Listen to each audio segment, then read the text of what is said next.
tirar aqui, ó.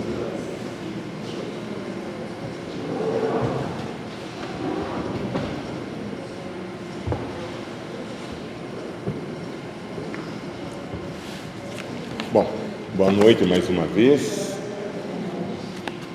A gente vai falar um pouco hoje, não dá para falar muito também, mas um pouco sobre o Natal mesmo, né?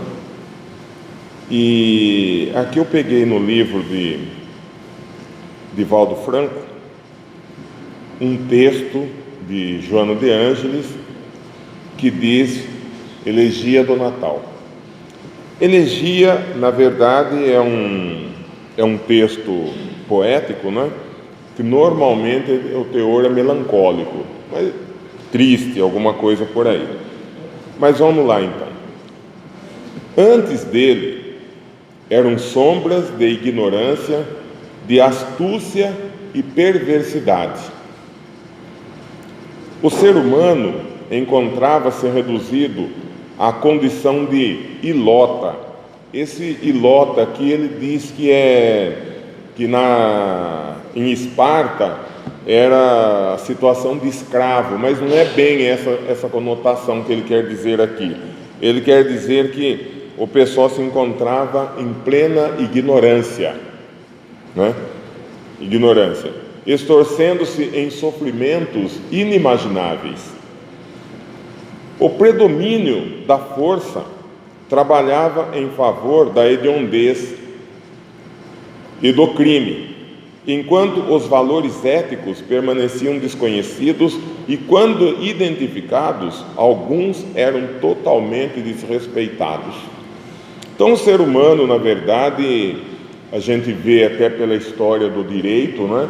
A gente vê que existem as leis, principalmente as constituições, as declarações e outras que tem aí, e a gente vai ver que o povo vivia, né, num aperto tremendo, sem legislação nenhuma, e cada vez mais espoliados. Tanto é que foi só em 1212 que surgiu uma revolta na Inglaterra, onde eles exigiram do príncipe, do João Sem Terra, que fosse feita a primeira Carta das Liberdades. E essa carta não foi logo no início também, quando eles se revoltaram em 1212. Essa carta, ela foi escrita, foi aprovada em 1225, né? 1225 foi a conhecida Magna Carta das Liberdades, com 49 artigos, que a maioria desses artigos falavam sobre a igreja da época. Então, vejam que aqui diz o seguinte, que nunca faltavam, porém, no planeta terrestre, as presenças dos espíritos nobres que desceram as escuras paisagens para acender a luz do discernimento e oferecer diretrizes da justiça. E esse 1212 foi um dos momentos, né? Um dos momentos. Orgulhosos aqueles que foram seus contemporâneos, fizeram-se surdos e cegos às suas mensagens, permanecendo iludidos pela prepotência, preferindo esmagar os povos que encontravam pela frente, sem qualquer sentimento de humanidade ou compaixão. Essa era a realidade daquela época, mas a gente não pode fugir muito, porque isso existe até hoje, né? Na verdade, por mais que caminhemos, por mais que dizemos, né, que estamos evoluídos, ainda temos muito, mas muito o que caminhar, porque ainda estamos, né, parcialmente ou quase que cegos ainda às verdades doutrinárias, né? Os carros de guerra espalhavam o horror, enquanto a fome e a hediondez campeavam à solta, esmagando vidas que não dispunham de oportunidade de desenvolver-se. A juventude louçã aqui é palavra de belo, de enfeitada, né? E as arbitrárias condições que alguns indivíduos se encontravam, deles faziam títeres. Títeres eram marionetes, né? E condutores insanos das massas quase às selvajadas. Isso não mudou muito, porque o ser humano ainda ele procura, sempre que tenha alguém que seja o salvador da pátria, o salvador de tudo. É certo que floresceram também a filosofia, as artes, o espiritismo, aliás, o espiritualismo, e as musas desceram várias vezes do Olimpo, de cada povo, cantando a beleza, a sabedoria, a bondade, em vez de outra, e de vez em quando, o amor. Generalizada a opressão, a sociedade podia ser dividida em apenas 3 grupos: vencidos, vencedores e não conquistados. As condições do primarismo, então vigentes, tornavam a existência humana de breve curso, durante o qual se deveria fluir todos os prazeres imagináveis, custassem todo e qualquer sacrifício exigido. Honra e dignidade valiam o preço da vergonha. Havia, sim, exceções, que constituíam oásis morais de esperança no imenso deserto de sentimentos. As gerações sucediam-se esmagadas e enganadas e enganadoras, como contínuas camadas de areia sopradas pelos ventos ardentes dos tempos de desespero.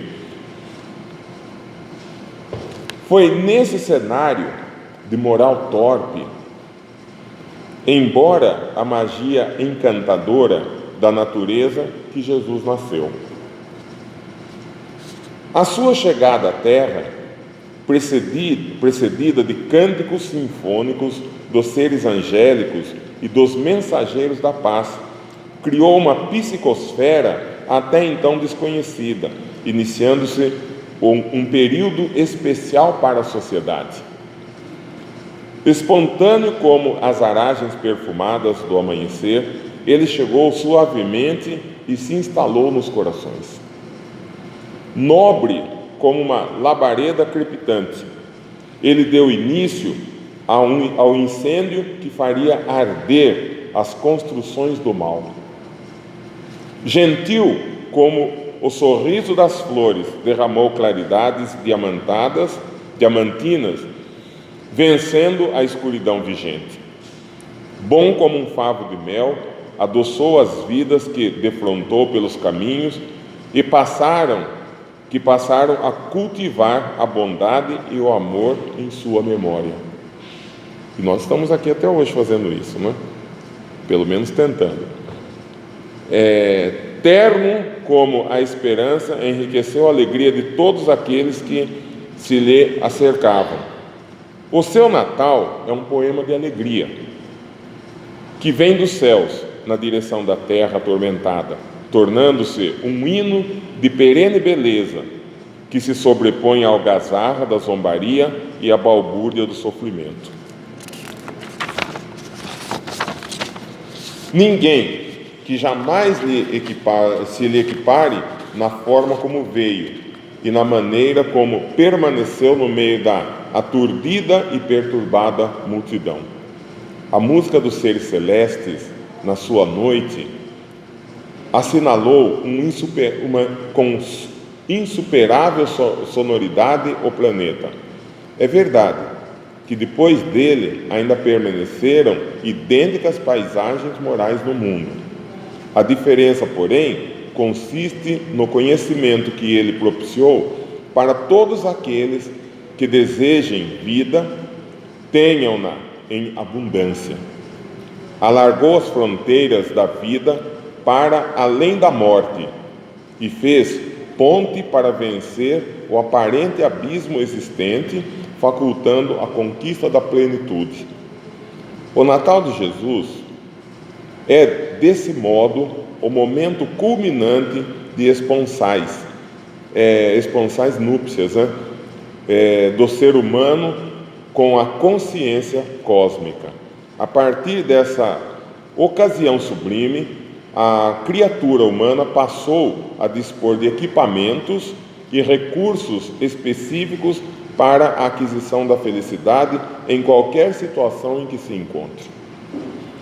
Já não lhe devem importar em demasia as coisas e aparências ou os apetrechos que ficam ao lado da disjunção cadavérica, mas os tesouros inapreciados que são os sentimentos edificantes, os pensamentos ditosos, as ações amorosas.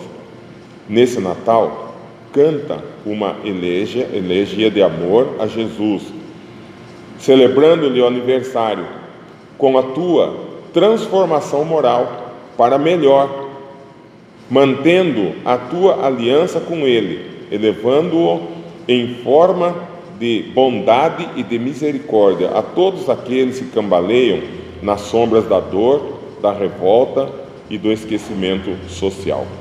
Comemora-se, pois, o teu Natal de forma diferente, recordando-te da singela manjedoura que se transformou com ele em um palácio sideral. Essa fala de Divaldo Franco, ela mostra o momento, né, em que Jesus nasce, como que estava o mundo naquele momento, e aí nós temos então o quê? Uma esperança de melhorar, que essa esperança todos nós temos todos os dias, e às vezes com pessoas daqui da terra mesmo, porque o que acontece, né?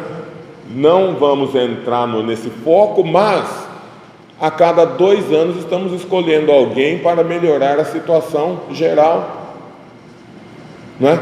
Ou escolhemos na Câmara, prefeito, deputados, então nós estamos sempre em busca de alguém. E nessa busca aí, nós vamos ver, se a gente pegar lá no livro Exilados de Capela, nós vamos ver as previsões e busca do povo atrás, né, em busca do Salvador. Porque em épocas, e cada época diferente, em lugares diferentes, o pessoal estava sempre dizendo que nasceria o Salvador. Mas por quê? E é muito engraçado, né, a forma, né? Eu dizer assim engraçado, mas é curiosa até a forma como Deus age, porque a gente vê, por exemplo, que acho que não sei se foi o ano passado, esse ano aqui, 2 homens, 2 cientistas, 2 estudiosos na área da ciência fizeram estudos, um na Rússia, um nos Estados Unidos, e ambos foram prêmio Nobel de ciência, e estavam estudando e pesquisando a mesma coisa sem que um tivesse conhecimento do que o outro estava fazendo. Então, isso mostra como que Deus age. Porque, vejam, se nós formos ver aqui, nesse livro que eu falei, Exilados de Capela, a previsão do nascimento de Jesus. Só que os meios de comunicação não eram tão rápidos como é hoje, que hoje você tem a comunicação na palma da mão.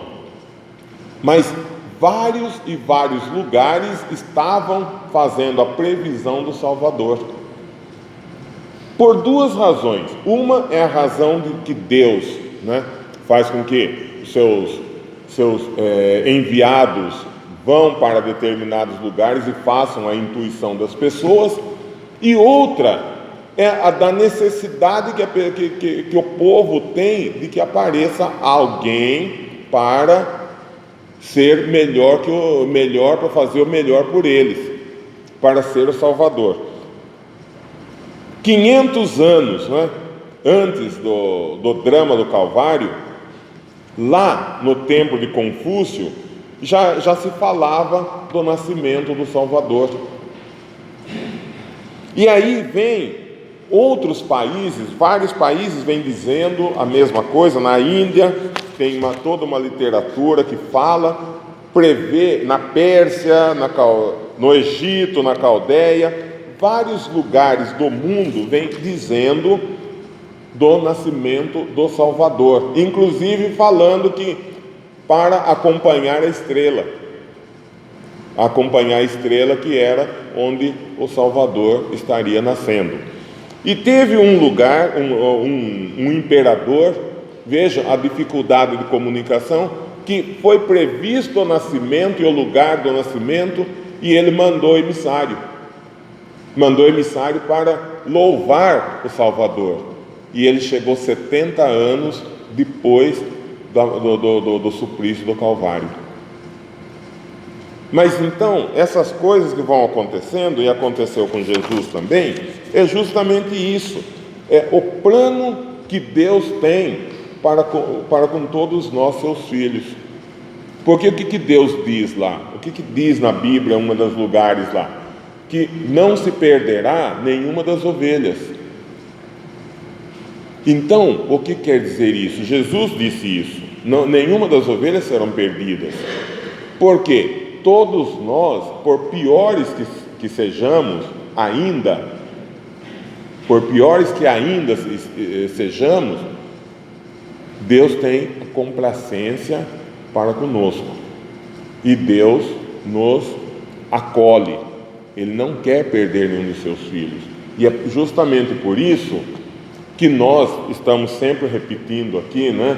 Orar, vigiar. Tanto é que naquela música, que a primeira que eu cantei lá, ela termina onde fala que o meu bom Jesus morreu.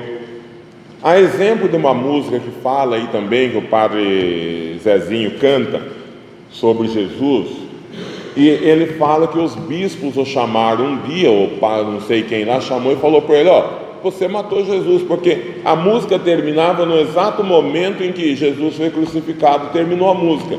E aí ele falou assim: mas e aí? Não, eu não matei Jesus. Não, mas na música você chega até onde matou Jesus e pronto, e daí?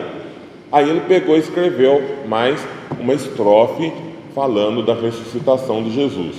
E aí nessa música Jesus Pequenininho, que foi a primeira que eu cantei, ele termina falando também, né, que o bom Jesus morreu. Mas aí eu também de xereta aqui, né, falei assim: quer saber? Não vou ficar falar que o bom Jesus morreu e pronto, né? Aí eu coloquei mais um versinho lá, falando da nossa caminhada, seguindo nas estradas os passos, né, de Jesus, que fazendo caridade, abraçando, dando a mão para o irmão, aquele negócio todo, e, né, pedindo as bênçãos, né, do menino Jesus para que nos oriente. E esse é o pensamento, pessoal, que nesse Natal, né, como diz aqui a Joana de Ângeles, que tenhamos o pensamento voltado para o Jesus, para o Cristo, para o Salvador, para o nosso Salvador.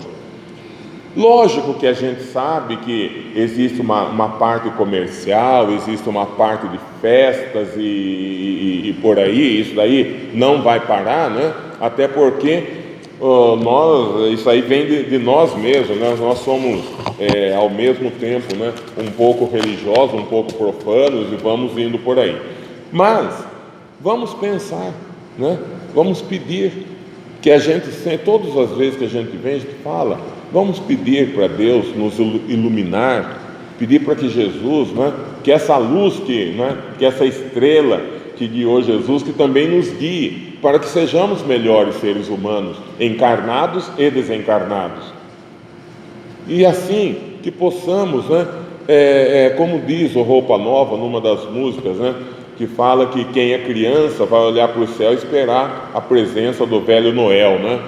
O velho Noel está aí, que para as crianças, tudo bem, né? Tem adultos também que querem ainda, ficam na esperança do Noel descer pela chaminé também, né? Mas tudo bem. Mas vamos lembrar do principal. E o principal é o Jesus. É o aniversariante. Quando a gente vai num aniversário, a gente canta parabéns para o aniversariante. A gente não desvia o assunto lá. Quem é aniversariante? Vai lá, põe o bolo, fotografia, aquele negócio todo para o aniversariante. E o Natal, quem é o aniversariante? É Jesus, não é Papai Noel, não. Não é? É Jesus. Então, com esse pensamento de que Jesus, né, abrindo as nossas portas, as nossas casas, para que Jesus nela habite, não para que ele passe, Não que aquelas correntes que falam, está passando, que ele passe pela sua casa, mas que ele permaneça, né? Acho que eu falei uma vez aqui que muitas vezes nós, quando estamos bem, né? Quando estamos bem, que muitas vezes a gente só lembra de Deus, de Jesus, quando a coisa aperta, né? Ai, meu Deus, né? Quando a coisa aperta. Mas acho que foi um dia que eu falei sobre casamento, alguma coisa, sobre os parceiros, né? De convidar alguém para a casa dele. E esse alguém é o próprio Jesus, né? Para que esteja presente sempre ali, junto com ele, com aquele casal. Que aí evitaríamos muitas coisas, né? Muitas desavenças. Então, não vamos só lembrar de Jesus, não vamos só lembrar de Deus nos momentos de aflição, mas nos momentos de alegria, né? O Natal está aí, o Natal, então, no dia de Natal, faça a sua oração bem feita. Aliás, não só no Natal, né? Não só no Natal, mas todos os dias do ano, os 365 dias do ano, fazer suas orações para que Deus, né, esteja presente em nossas vidas, para que o menino Jesus, né, nos ilumine, nos abençoe, nos guie. É isso que nós precisamos. Porque não adianta a gente ficar reclamando, esse mundo está assim, esse mundo está frito, está cozido, não vai, não sei o quê. Não adianta, até porque numa das passagens diz que Deus não quer que murmuremos. Murmuradores são aqueles que ficam reclamando das coisas, que nunca estão satisfeitos com o que tem, com o que acontece, está sempre reclamando. Tem pessoas que são assim, reclamam. E aliás, pode ver que muitas conversas iniciam, muitas amizades se iniciam justamente na reclamação, não é? Muitas amizades começam na reclamação. Chega, por exemplo, num lugar lá, primeira coisa que o pessoal reclama, o que é? Do tempo. Que calor, não? Nossa, tá frio, não? Ih, essa chuva, hein? Pode notar, e ali começa uma amizade, que pode até começar, mas vamos parar de reclamar, né? Que tempo agradável, que tempo gostoso. Tá calor, mas é bom, o calor faz parte, é o tempero do mundo. Um pouco de calor, um pouco de frio, um pouco de chuva, um pouco de vento. Não muito também, né? Mas um pouco de vento. Então, tudo isso daí somos nós murmurando. E quando a gente chama o negativo vem com mais força. Então nós temos que sermos mais positivos nas nossas coisas. E por isso que a gente está sempre batendo. Amar a Deus sobre todas as coisas e o próximo como a si mesmo, e orai e vigiai. Não esquecer essas coisas aí, esses princípios básicos. E com esses princípios básicos eu desejo a todos vocês, meus irmãos, minhas irmãs, que Deus, né, na figura do menino Jesus, do Salvador, que ilumine a todos e que não vá só quando assiste, eu falo sempre isso quando assisto programa de televisão, fala assim, escreva 3 pedidos e põe na sua carteira, né? E aí chega no fim do ano, tá lá aquele papelzinho amassado, suado, quase desapareceu, né? Não é assim que funciona, né? Isso aí tem que ficar à vista, não é pode escrever o seu pedido, mas não é só pôr o seu pedido lá. E aí, seu pedido realizou? Não. Mas lógico que não realizou, você não fez plano em cima daquilo, né?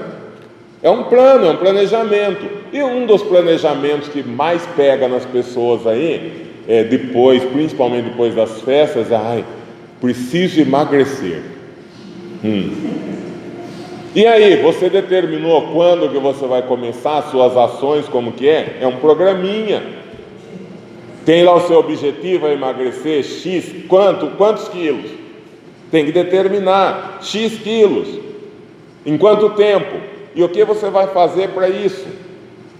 É um planejamento. Então, por isso que você escreve na virada do ano, faz os 3 pedidos, coloca na carteira, principalmente o homem que usa carteira no bolso traseiro, senta nele, fica sentado no pedido, não acontece nada no final. Passa 365 dias, não aconteceu nada. Por quê? Porque não planejou.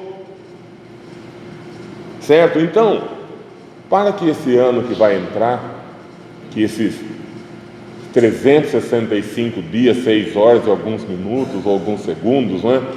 Que seja de realizações, mas realizações positivas, que façamos planos, os planos de seguir a Deus, seguir a vontade de Jesus, seguir a lição que Jesus nos deu.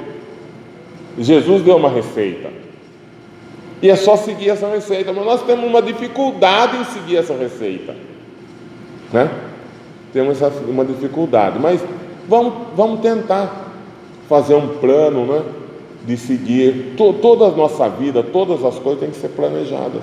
E eu desejo a todos vocês que planejem o seu ano, o ano de 2026, e que as bênçãos de Deus recaiam sobre todos, e que tenhamos um ano maravilhoso, e que nós sabemos que a partir do momento em que nós mudamos, as coisas ao nosso redor vão mudar. Não adianta a gente ficar esperando a mudança lá de longe, a mudança tem que partir de dentro de nós. E com esse pensamento, eu desejo que todos vocês, né, tenham um bom Natal, com Jesus abençoando, e um ano de prosperidade, saúde e harmonia. Boa noite.